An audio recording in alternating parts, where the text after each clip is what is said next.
bienvenue sur Monaco Info. Voici les titres de votre journal de mardi.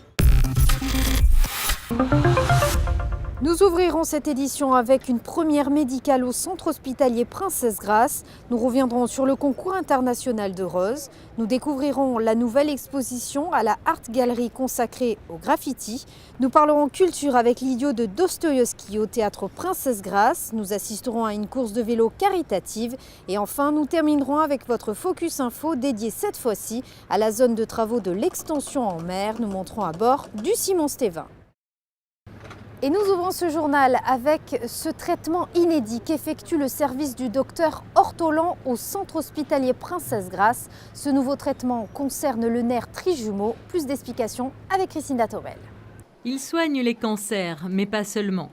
Novalis Troubine, l'appareil révolutionnaire mis en place en 2016 au sein du service de radiothérapie du CHPG qui permet de mieux traiter les tumeurs, vient une fois encore de prouver son efficacité. Un traitement inédit vient d'être mis en place, mais cette fois pour soulager des patients atteints de névralgie faciale. Le nerf trijumeau, nerf crânien qui innerve le visage, responsable de sa sensibilité, peut parfois, avec l'âge, s'irriter et provoquer alors de vives douleurs semblables à des décharges électriques. Une douleur qui peut survenir lors de certaines stimulations aussi banales que de se brosser les dents, de boire ou de sourire, ou encore se caractériser sous forme de contractions musculaires. Des crises extrêmement intenses, parfois insupportables pour les personnes atteintes de cette pathologie et dont les traitements étaient jusqu'alors quasi inexistants. Il y a plusieurs options pour traiter la névralgie du trijumeau. Parfois, les patients sont opérés et parfois, on doit les irradier. Et pour cela, on doit les irradier à très forte dose sur une cible très petite. Auparavant, aucune machine dans la région n'était capable de faire cela et donc on envoyait les patients à Marseille. Il y avait l'inconfort du déplacement, mais surtout à Marseille, il est nécessaire de leur visser un cadre sur le crâne pour pouvoir les traiter, ce qui est très inconfortable. Nous avons développé, en collaboration avec le service de neurochirurgie de Nice, une technique de traitement de cette pathologie qui permet d'irradier les patients sans utiliser ce cadre vissé sur le crâne qui est très inconfortable. On utilise uniquement un masque thermoformé que l'on moule sur le visage. Le temps de traitement est environ de 3/4 d'heure et l'efficacité est quasi immédiate. Le nerf trijumeau étant situé juste à côté du tronc cérébral, lieu d'émergence de tous les nerfs du cerveau, une grande dextérité et de rigueur. La difficulté technique de ce traitement, c'est d'arriver à délivrer une dose très forte sur le nerf sans toucher au tronc cérébral, ce qui nécessite une machine de très haute précision et une équipe très entraînée à ce type de traitement. Et alors, quels sont les avantages de ce traitement ? Alors ce traitement est rapide, non invasif, sûr. Le délai d'efficacité est extrêmement rapide puisque dès le soir même, les patients ont une douleur qui est très nettement atténuée et il y a très peu d'effets secondaires. Un traitement révolutionnaire qui va soulager de nombreux patients mais qui représente aussi une grande avancée dans le milieu médical. La névralgie du trijumeau est 3 fois plus fréquente chez la femme, notamment après l'âge de 50 ans. Et dans le reste de votre actualité, monégasque en bref cette fois-ci. Le ministre d'État Serge Tell, accompagné notamment de Patrice Célario, conseiller de gouvernement, ministre de l'Intérieur, a assisté aux commémorations du 8 mai 1945 à la Maison de France. Une cérémonie en présence également de Marine de Carné-Tressesson, ambassadrice de France à Monaco, et de Jacques Boisson, secrétaire d'État représentant le prince souverain. Ce temps fort aura été marqué par un dépôt de gerbes en mémoire des victimes de la Seconde Guerre mondiale.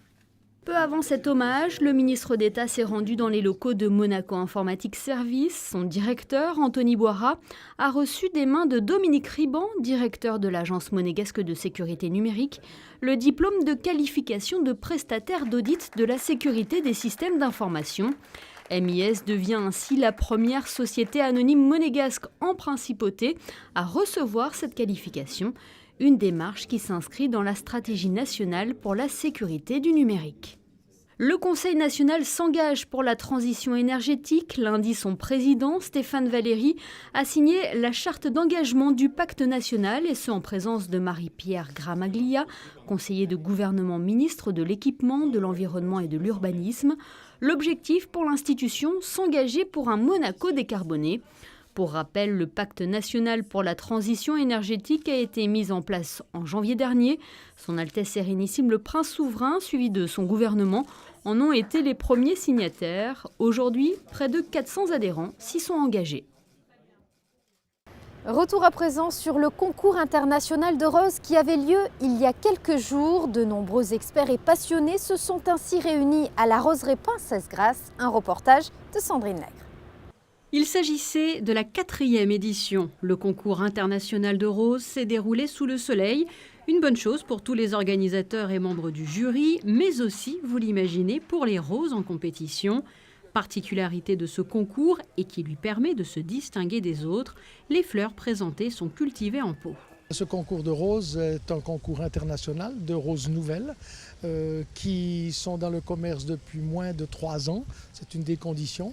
Et qui réunissait aujourd'hui, ce matin, 78 variétés. 78 variétés qui nous ont été présentées par 23 obtenteurs venant de 11 pays. Ce qui veut dire que nous avons des éleveurs de roses, des obtenteurs comme nous les nommons normalement, qui viennent du Japon, qui viennent des États-Unis, qui viennent de l'Irlande, qui viennent de la Hollande, bien sûr, de la France, bien évidemment, de l'Italie, de l'Allemagne et de la Suisse. Sachez que cette semaine, ces fleurs ont été dépotées et plantées en terre pour vous permettre de les découvrir et de les sentir, surtout pendant 2 ans, jusqu'au prochain concours. C'est un rendez-vous international, mais également pour les amateurs aussi. C'est-à-dire qu'on fait venir donc des membres du jury international, c'est-à-dire de différents pays européens. Il y a même une japonaise aussi qui habite à Paris, mais qui est une passionnée de la rose aussi. On a la présidente de la Fédération mondiale de la rose. Et on a également les amis de la roseraie Princesse Grace qui, eux, font leur coup de cœur. Ça veut dire que c'est aussi bien un concours qui est adressé aux professionnels qui ont des critères assez sévères sur ces roses, mais également les amateurs qui déterminent leur coup de cœur par rapport au parfum, par rapport à l'originalité et par rapport à la couleur du rosier. Et voici ce que l'on peut justement vous dire, puisque le palmarès a été dévoilé. Le trophée Piaget a été décerné à la rose numéro 62, une création du Japon. Le Japon a l'honneur également pour le coup de cœur, puisque la numéro 21 décroche ce prix. La numéro 32 s'est distinguée par l'obtention de la coupe du parfum. Impossible de vous faire parvenir ces bonnes senteurs, alors n'hésitez pas à vous rendre à la roseraie Princesse Grace directement. C'est une nouvelle exposition à la Art Gallery Show qui fait la part belle à l'art contemporain et notamment au street art, un mouvement en plein essor comme nous l'explique Christine Datomel dans ce reportage. Lucas Savalone, Julien Silny, Save, 45, Raphaël Aventure, Jem Robert, Plex, Asset, Julien Reynaud, 9 artistes contemporains qui vous feront découvrir le cubisme, le pop art ou encore l'art du graffiti. Originaires de Monaco, de Nice, de Barcelone ou d'ailleurs, ces artistes sont tous reconnus sur la scène internationale. Ils sont des artistes tous contemporains, issus de la culture graffiti pour la plupart. Et ils nous proposent ici des toiles, on va dire un sort de mixte, quelque chose de plutôt propre, pas du graffiti pur, mais très contemporain, très coloré. Ces artistes ont chacun une technique propre. Comme vous l'avez vu dans les différentes œuvres, ce sont des œuvres très colorées, on cherche quelque chose de différent. Dans le sud, on voit il y a le soleil, il y a la mer et autres, et on essaie d'avoir un petit peu cette joie de vivre à travers leur peinture. Alors, comparativement au nord, on a des températures un petit peu plus ternes, et on essaie justement de se démarquer par rapport à cela. Et leur technique, justement, comme je vous l'ai dit, on essaye de représenter ce qu'on voit dans les murs en termes de graffiti sur des toiles. Et donc ce passage-là, on aimerait le présenter à la ville, à la principauté de Monaco. Une exposition où l'émotion et la passion se mêlent pour transporter le visiteur dans un univers coloré, riche de lumière. Past to the present à découvrir de toute urgence à Art Gallery Show au 8 rue des Oliviers jusqu'au 8 juin. Ils se sont installés il y a moins d'une semaine au théâtre Princesse Grace. De cette résidence est née l'adaptation du roman de Dostoïevski, L'Idiot. Alexandra Pani a assisté à cette première représentation. Tu crèves de froid, hein? Oui, je l'avoue, ma cape est un peu légère pour la Russie. Ah, tu viens de l'étranger? Oui, de Suisse. J'étais soigné là-bas depuis 4 ans. C'est quoi ta maladie? Une maladie nerveuse avec des crises très violentes. Par moments, je devenais complètement idiot. 2h43 précisément de représentation, un défi de taille pour les comédiens et le metteur en scène. Thomas Le Douarec réalise ici une adaptation du célèbre roman de Dostoïevski, L'Idiot. Après avoir brillamment réussi l'adaptation d'un autre roman, Le Portrait de Dorian Gray, il choisit ainsi de s'attaquer à un monument de la littérature. La troupe aura eu une semaine pour finaliser ce spectacle en résidence ici en Principauté, au sein du théâtre Princesse Grace. J'ai toujours rêvé de l'Idiot, en fait. Déjà, c'est un de mes romans préférés, ça fait partie de mes romans cultes. Et je trouve le sujet extrêmement théâtral. Après, la difficulté que j'avais par rapport à l'Idiot, c'est les 1000 pages, c'est énorme. Et c'est très difficile d'adapter un roman fleuve aussi important au théâtre. En peu de temps, parce que le problème, c'est que le théâtre, aujourd'hui, c'est difficile de faire des spectacles de plus de 3 heures. Donc voilà, c'était un véritable défi, on va dire. Je ressemble donc tellement à mon portrait. Ah oui, mais pas seulement. Vous êtes bien tel que je vous imaginais, mais... J'ai l'impression de vous avoir déjà vu quelque part. Où donc? Vos yeux. Mes yeux? Oui, j'ai l'impression de les avoir déjà vus quelque part, je ne sais où. Et pourtant c'est impossible, je n'ai jamais vécu ici. Peut-être était-ce en rêve.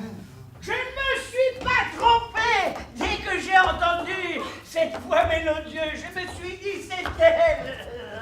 Et pour ce défi, Thomas Le Douarec a choisi de s'entourer pour la plupart de sa troupe habituelle, Arnaud Denis, Caroline Devim ou encore Fabrice Scott. Ils sont 9 en tout à se partager la scène. Magnifique, on s'est vraiment régalé. C'était des artistes, ils jouaient tous très très bien, puis c'était extraordinaire. Le jeu des acteurs était... L'Idiot sera Molière. Et alors pour une première en plus, parce que vous étiez un petit peu, comme il l'a dit, les cobayes ce soir. Oh mais on aimerait bien être des cobayes comme ça tout le temps au théâtre. Formidable. Un spectacle à découvrir à Paris, au Théâtre 14, du 17 mai au 30 juin. Allons-nous-en, Rogine. Tu veux te marier? Je veux bien, mais ton argent donne-le quand même. Et si ça se trouve, je t'épouserai même pas. Prince, celle qu'il te faut maintenant, c'est une vraie princesse. Ou la fille d'un général, Aglaé Pantil.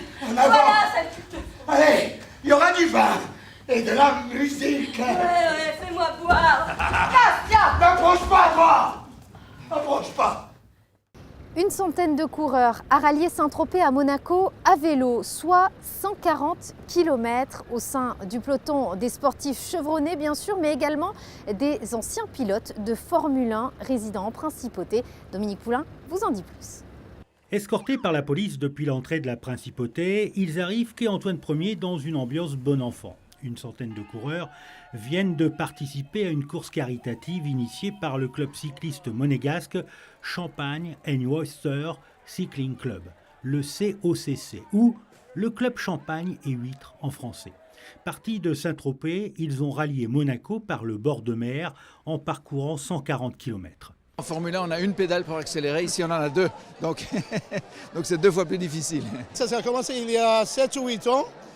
Il y avait 7 amis qui habitaient à Monaco, qui en fait ils voulaient faire quelque chose pour devenir un peu plus sportif et gagner plus d'argent pour une charité.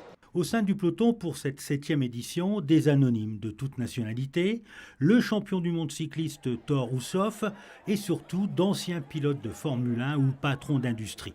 Thierry Boutsen, Mika Hakkinen, Eddie Jordan ou encore David Coulthard, qui n'a pas participé à l'épreuve mais qui a tenu à partager le verre de l'amitié. C'est un événement extraordinaire de par l'ambiance qui règne, le parcours magnifique.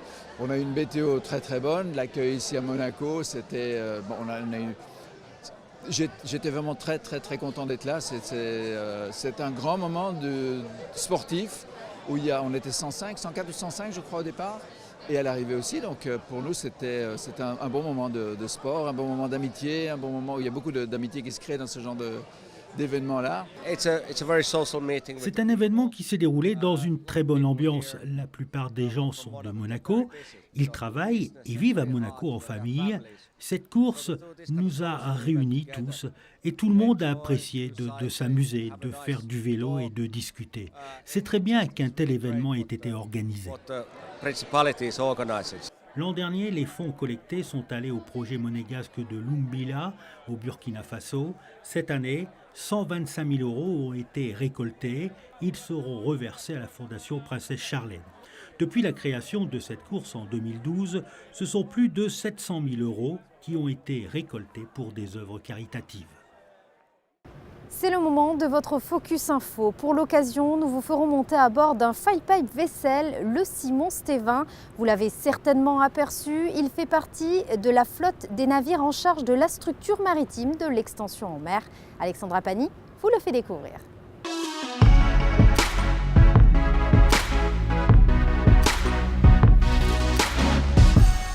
C'est un navire aux dimensions hors normes, il se tient droit devant nous. Le Simon Stévin est arrivé en principauté le 28 décembre dernier et jusqu'à la mi-juin, il a pour mission de déverser 1,5 million de tonnes de gravats afin de réaliser le remblai d'assises qui accueillera la ceinture de caissons de l'extension en mer. Ce projet phare, qui permettra à la principauté de gagner 6 hectares, sera réalisé en 3 phases, l'infrastructure maritime, les aménagements techniques et parkings, puis la partie superstructure. Nous sommes actuellement à la fin du premier tiers de la phase 1. Cette phase d'infrastructure maritime devrait s'achever au 2e trimestre de 2020. On a enfin commencé depuis la fin de l'année dernière l'acte de construire finalement, puisqu'on a démarré le remblai d'assises des caissons. Cet écoquartier, il est sur la mer, donc il faut créer le foncier. Ce foncier, pour le créer, on bâtit d'abord une ceinture de caissons. Et à l'intérieur de cette ceinture de caissons, on va la remplir avec un remblai hydraulique, avec un sable qu'on ira chercher au nord de la Sicile, dans une zone d'emprunt spécifique. Mais pour la soutenir, donc, il faut cette ceinture de caissons. Ces caissons, aujourd'hui, ils sont fabriqués à Marseille.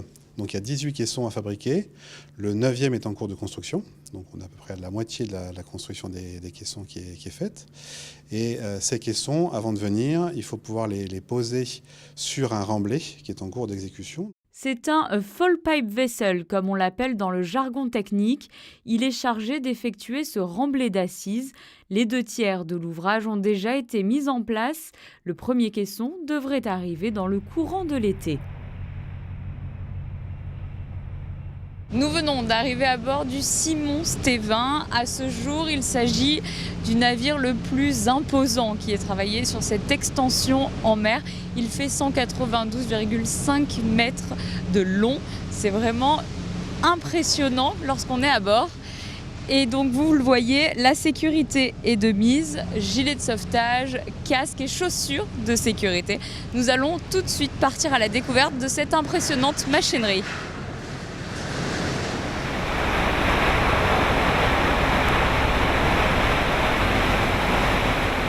Nous sommes avec Tom qui est en charge de ce vaste projet à bord du Simon Stévin.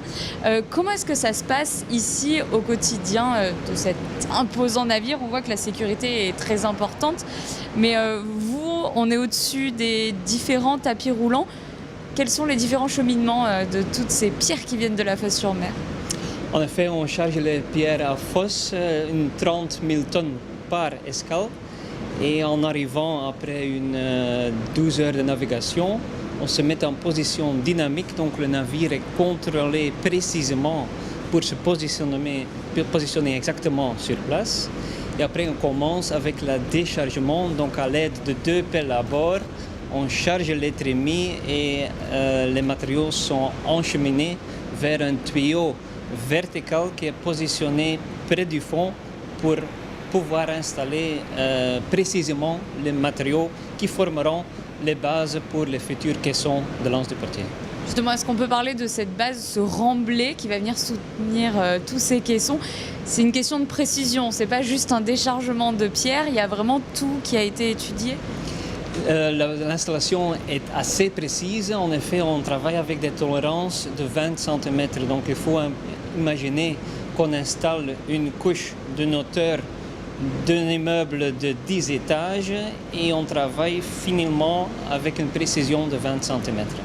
Depuis le poste de pilotage, nous avons une vue d'ensemble sur les 2 pelles mécaniques en charge de déverser les tonnes de gravats dans les cuves. Il leur faudra 20 heures pour engloutir les 30 000 tonnes récupérées lors de chaque voyage. C'est l'une des rares salles au calme à bord du Simon Stévin et pour cause, c'est ici que chaque manœuvre est calculée.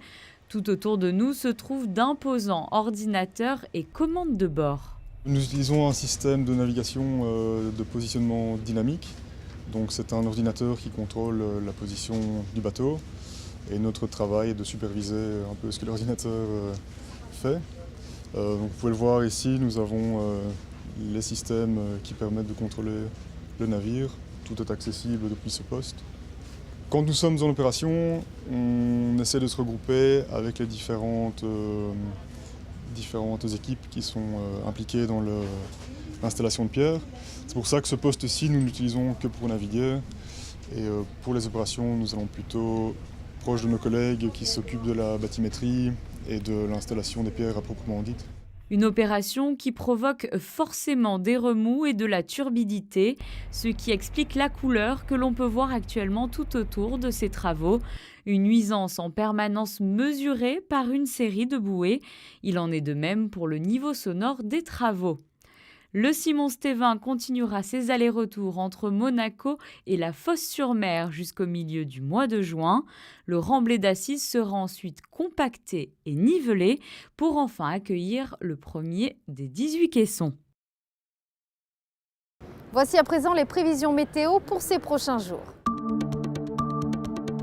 L'amélioration de beau temps aura été de courte durée. Les nuages et la pluie sont attendus mercredi. Le ciel sera couvert en matinée avant un risque d'averse annoncé l'après-midi. Nous perdrons quelques degrés. Le thermomètre oscillera entre 16 et 19. Même cas de figure jeudi, un temps couvert en matinée avant l'arrivée d'ondées en cours de journée.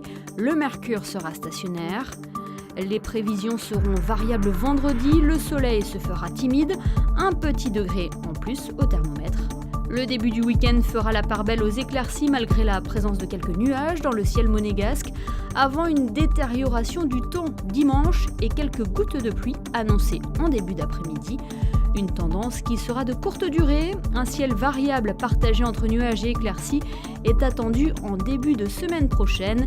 Le thermomètre sera en hausse, il fera 21 degrés au meilleur moment de la journée. C'est la fin de cette édition, merci de l'avoir suivi. À présent, retrouvez les films projetés cette semaine grâce au magazine cinéma signé José Sacré. À très bientôt sur Monaco Info.